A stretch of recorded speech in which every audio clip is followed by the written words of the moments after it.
мәдәниятен һәм Татарстанда яшәүче халыкларның телләрен үстерү идарәсе исемендән һәм шәхсән үз исемемнән сезне барыгызны да шушы матур шын тамаша белән тәбрик итәм. Һәм бүген миңа шундый яхшы миссия тапшырдылар. Күңелле миссия дип әйтим.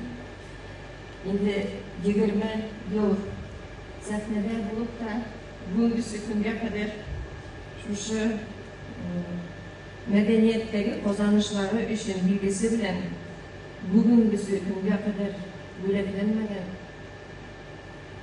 Гәрәев Илназ Рәхимулла улы бу безнең кызганычка каршы кимчелек үтсәтергә кирәк. Һәм бүген рөхсәт итегез сезгә шушы медальне тапшырырга үтереп билгесе дип әйтим.